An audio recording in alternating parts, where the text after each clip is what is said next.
buenas tardes, compañeros, compañeras y a todos aquellos que nos ven, sí, a la distancia también. Bienvenidos a todos, a todas, al stand de Radar de los Trabajadores. Para nosotros es un honor, así que le vamos a pasar la palabra al compañero Alejandro Fagiani, el compañero que representa a Radar y obviamente que también es y corresponde su representación al sindicato de la bancaria. Querido Alejandro. Buenas tardes, compañeros. Bueno, lo que vamos a leer es el manifiesto Radar. Todos los años publica un manifiesto para la Feria del Libro con la visión que tiene del año. Dice: develar la estafa. El neoliberalismo autoritario ha llegado al gobierno de la mano de una comparsa de estafadores de feria que, con personajes estrafalarios, estridentes trompetas y anunciadores de maravillas, pretenden distraernos mientras concretan la gran estafa.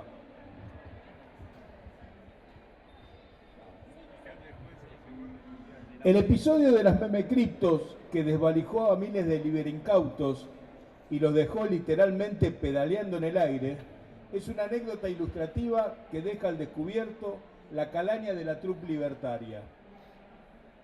El origen etimológico de la palabra estafa es el italiano staffa, que significa estribo. De ahí deriva stafare, estafar, que significaba sacar el estribo al jinete, lo que lo deja pisando en falso. En español tiene dos acepciones. Una, pedir o sacar dinero o cosas de valor con artificios y engaños y con ánimo de no pagar.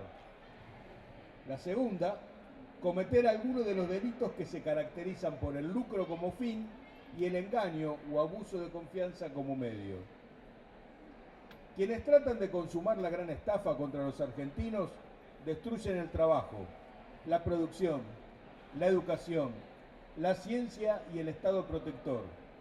Todos elementos en los que estriba la posibilidad de ser soberanos, cuestión vital en la cultura e identidad del pueblo argentino. Tal si fueran una secta de alquimistas negativos, tratan de convertir lo noble en estiércol y viceversa. Quitan derechos en nombre de la igualdad. Predican que la justicia social es un robo en el que los indefensos ricos son desvalijados vía oprobiosos impuestos para financiar la fiesta de los jubilados, el acceso a la salud de hipocondríacos sospechosamente morochos, los altos salarios de insaciables trabajadores que no valoran la libertad que les brinda el modelo de uberización. Por eso proponen trocar trabajo con derechos por servidumbre voluntaria, producción por especulación financiera, educación y ciencia por tecnocracia dependiente, seguridad social por miseria tarifada, Estado garante por Estado represor. Claramente una maniobra de despojo que se caracteriza por el lucro como fin y el engaño o abuso de confianza como medio, tal cual reza la española definición de estafa. La batalla cultural que proclama el presidente Topo es en realidad una batalla contra la cultura e identidad del pueblo argentino. Reemplazar la solidaridad por el individualismo, la vocación soberana por la genuflexión de los vasallos, la empatía por la crueldad son sus objetivos. Una verdadera operación de sustitución cultural, equivalente simbólico de las misiones de limpieza étnica promovidas por los totalitarismos invasores. Explica la hazaña con la que se ataca a todas las instituciones dedicadas a defender, sostener, producir y difundir las expresiones culturales de nuestro pueblo. Tamaño plan de saqueo y transferencia de ingresos, materiales y simbólicos, como sucede siempre con el neoliberalismo, no puede llevarse a cabo sin represión en las calles, complicidad en los medios y un poder judicial corrompido. La violencia y la crueldad, física y discursiva, que aplican contra el pueblo y sus organizaciones, no alcanzarán para sojuzgar a las trabajadoras y trabajadores argentinos. Una larga historia de luchas enraizada en la memoria nos convoca a reconstruir la unidad para vencer, recuperar nuestra soberanía y comprometernos en un proyecto nacional que tenga como fin la felicidad del pueblo y la grandeza de la patria.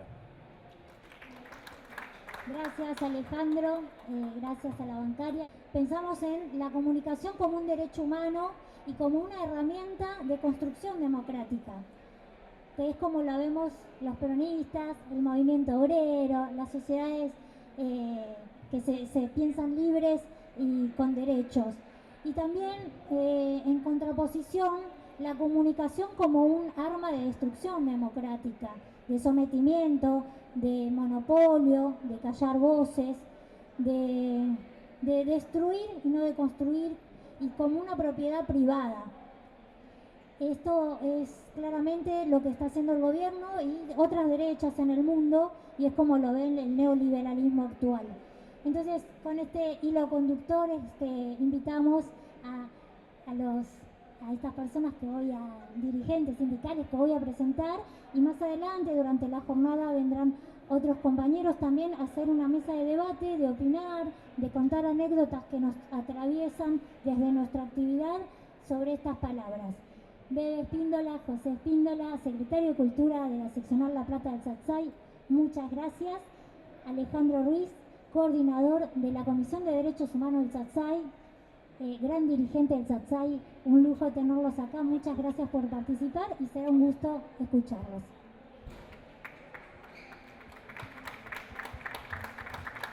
Bueno, buenas tardes compañeros, compañeras, gracias Mariana por la presentación. Y gracias a todos por sostener este espacio que no deja de ser hoy por hoy una trinchera. Ante tanto embiste de la derecha, tenemos que sostener estos espacios para poder resistir, pero resistir entendiendo que la cultura, como nosotros por ahí la vemos, es una herramienta. Si bien es un derecho de todos y todas, es una herramienta que es un entramado tejido por rasgos distintivos, ¿no? de espirituales, de reconocimiento, que en sí es nuestra identidad, la identidad de nuestro pueblo. Y cuando atacan a la cultura, están atacando a nuestra propia identidad. Y esto es una trinchera sosteniendo desde dónde vamos a contar en nosotros, de dónde vamos a relatar quiénes somos, nuestra identidad, ante tanto embiste. Por eso es tan importante que estemos todos juntos y que rompamos con, justamente, como decía Mariana, con esa visión del capital de la derecha, del neoliberalismo, que tiene que ver con romper lo colectivo. Usar nuestras herramientas de comunicación, como en este caso puede ser internet, en el cual nosotros laburamos, romper con esa cuestión de conectividad, valga la contradicción, ¿no? Porque estamos hablando de conectividad y lo que ellos quieren usar esa herramienta para desconectarnos, para que seamos individualistas, y ahí es donde ataca fuerte el neoliberalismo. Entonces hay que entender que la cultura es eso, es una herramienta de transmisión de esa memoria histórica, y que históricamente el movimiento obrero, de la mano de la lucha por salarios dignos y por cuestiones laborales de élite, si se quiere, va de la mano de poder acercarle a nuestros compañeros las herramientas de formación, de educación y culturales, para que puedan ellos mismos ser parte de esta trinchera, porque nos necesitamos todos juntos, y el ataque a la cultura nos rompe como sociedad, nos rompe como identidad, y está en nosotros, compañeros, colectivamente, dar la pelea. Así que simplemente eso, decir muchas gracias, fortalezcámonos juntos y aboguemos por una industria cultural que sea punta de lanza para que nosotros como compañeros, como país, como pueblo, podamos salir de estos ataques. Sepamos usar esa herramienta. Así que muchas gracias.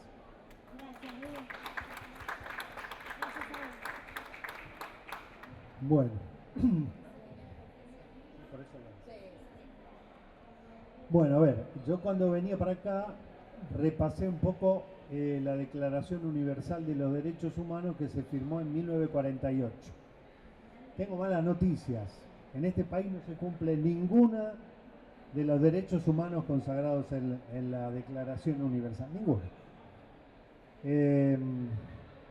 Ninguna de las dignidades del ser humano de la que habla la Declaración Universal de los Derechos Humanos está en este país. Entonces pensaba en dos temas, la democracia y la identidad. ¿Cuál sería la herramienta que tendría un pueblo en estos países del mundo occidental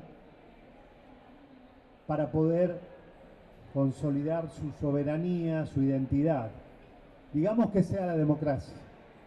Nuestra democracia es absolutamente imperfecta, tiene cosas positivas. Son pocos los países, ni siquiera Estados Unidos, que se autodefine como la gran democracia mundial, que tienen, por ejemplo, para elegir a sus representantes el sistema DONT, que es proporcional a la cantidad de votos.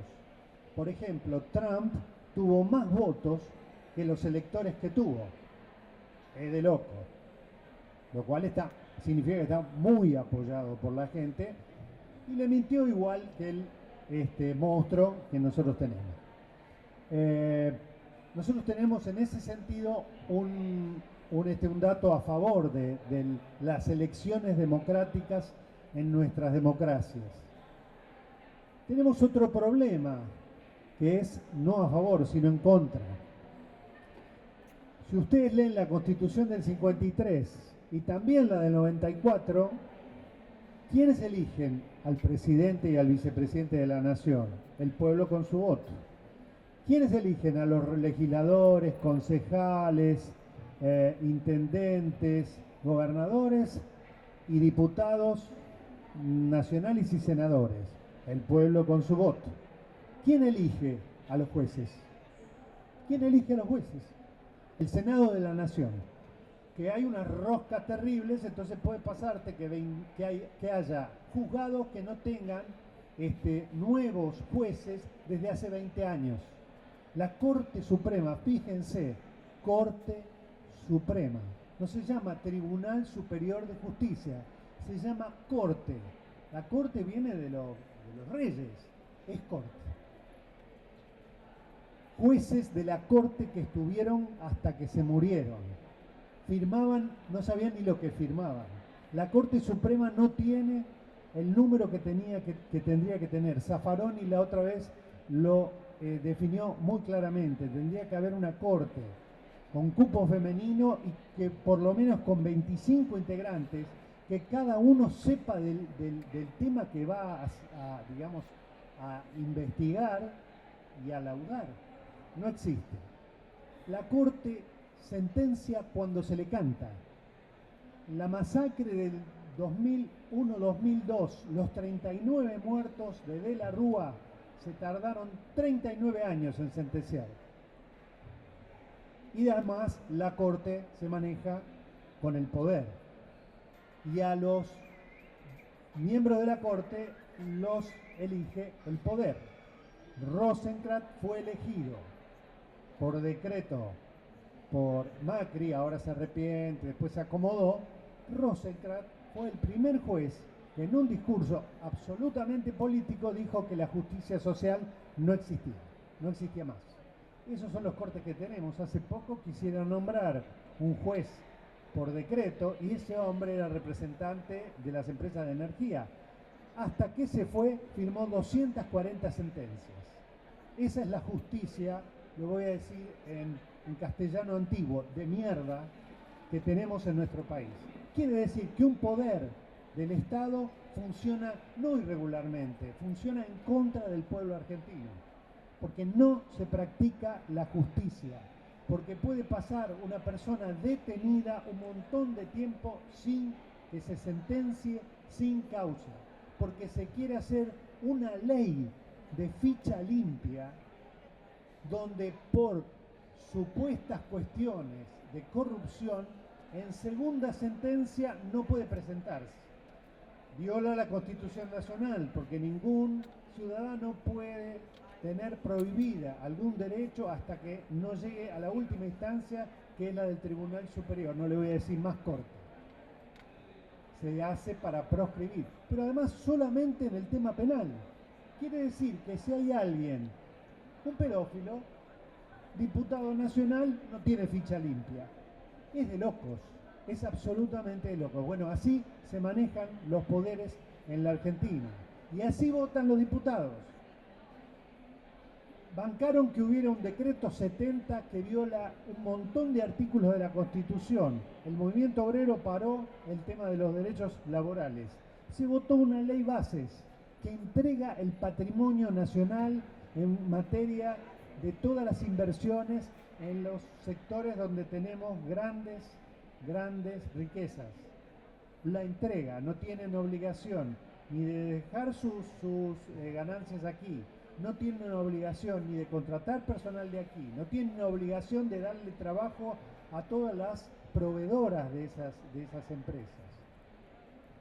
Y el voto que faltaba era el de Cuadra. Ahora resulta que Cuadra es el único corrupto. No, empezando por el presidente que hace una criptoestafa y la van tapando. Quiere decir que hay cómplices en el poder, en el Parlamento también hay cómplices. Esa es la democracia que tenemos.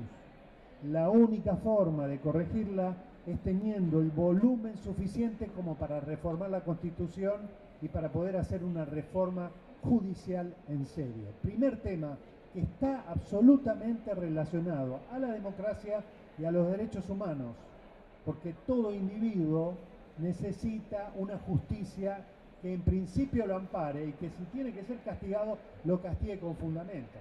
Si no, hablemos de la causa Cuadernos. Ha sido el zafarrancho más vergonzoso de la justicia, no sé, del mundo. Un cuaderno que estaba anotado y dice cómo se hacía corrupción. Después el cuaderno se quemó, lo volvieron a transcribir. A Lula le encontraron un departamento, jamás se le pudo demostrar que había una coima.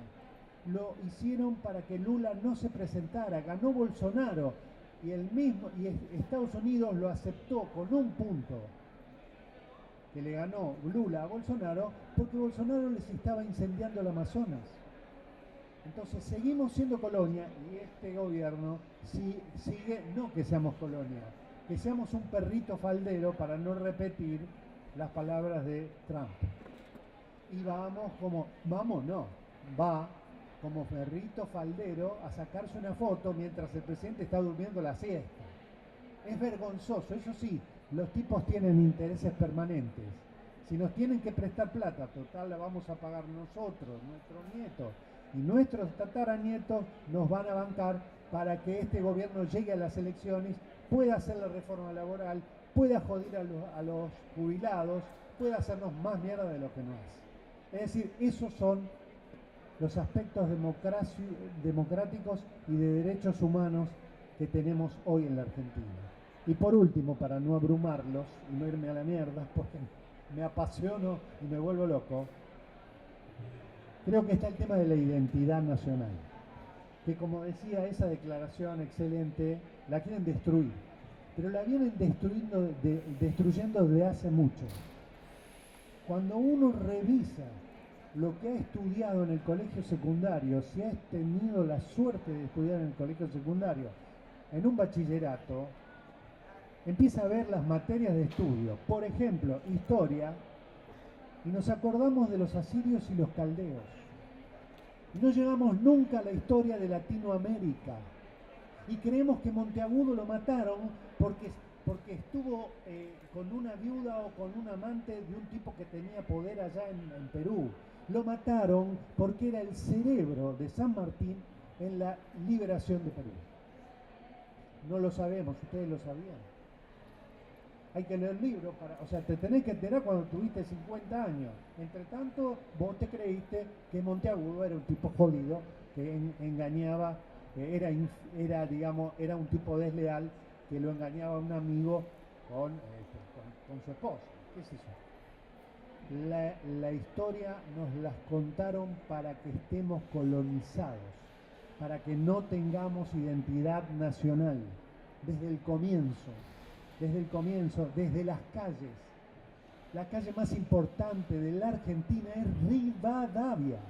Rivadavia, que fue el que hizo que San Martín no tuviera recursos para seguir con la liberación de los españoles.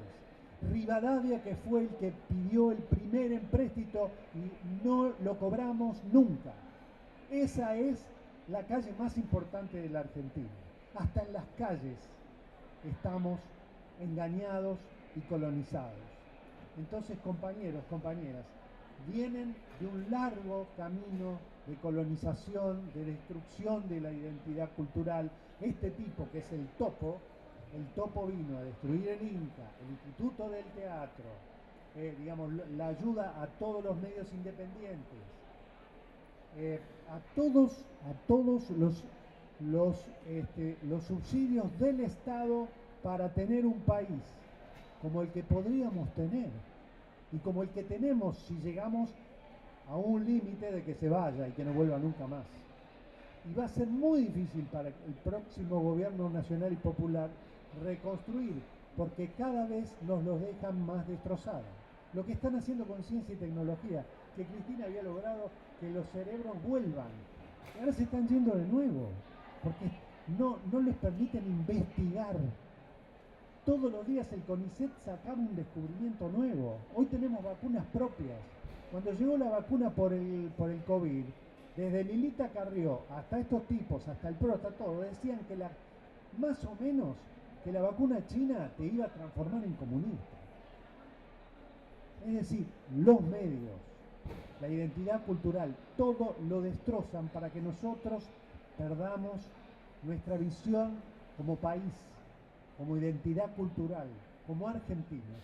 Así que a pelear para que se vayan. Gracias. Gracias, Alejandra. Hermosas palabras. Gracias, Bebe. Hermosas palabras.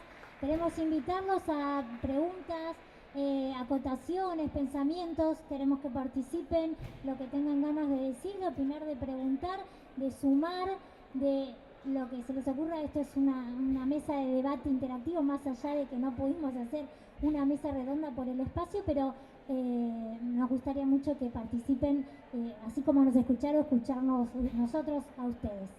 Acá Claudio pasa el teléfono, el micrófono a quien quiera, todos ustedes. Buenas tardes, compañeras, buenas tardes, compañeros. Un honor estar de este lado y escuchar a estos cuatro grandes compañeros. Y no sé si es una pregunta para ellos cuatro, sino una reflexión para los que nos toca llevar adelante la comunicación, ¿no?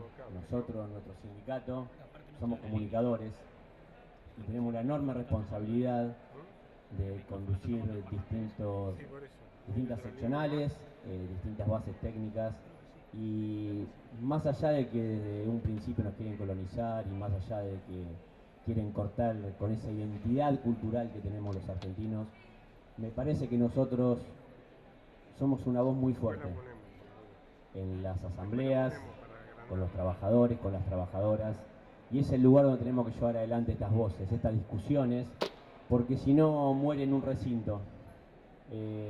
Hace algunos años atrás discutíamos y debatíamos si realmente deberíamos hablar o no de política con nuestros compañeros. Hoy estoy más convencido que nunca que lo debemos hacer.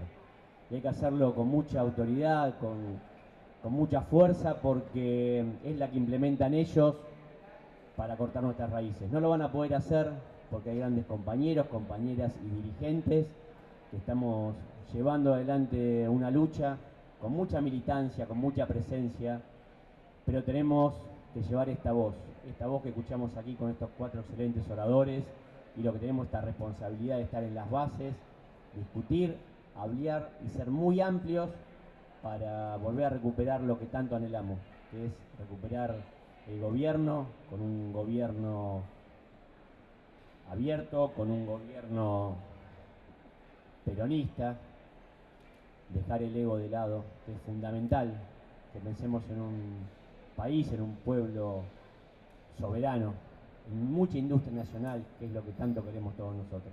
Así que les agradezco. Ale, sos un libro abierto. Belén, sos una genia. Gracias, Bebe, por representar también a la Ciudad de La Plata, y gracias, Mari, por invitarnos. Gracias.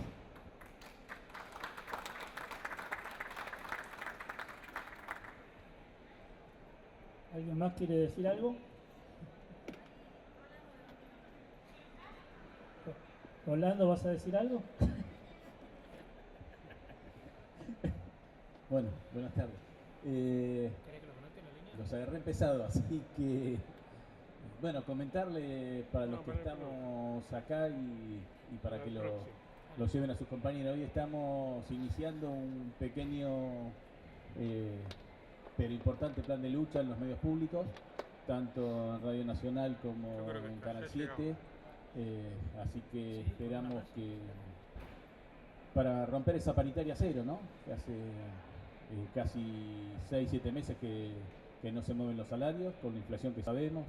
Así que bueno, era comentarles eso y bueno, que se lo trasladen a cada uno de sus compañeros en las seccionales, porque necesitamos el apoyo de cada seccional, que se acerquen a los medios públicos para cuando los compañeros necesiten el apoyo, porque la verdad parece, pero se sienten huérfanos si uno no está, si un compañero de una seccional no se acerca, ¿no?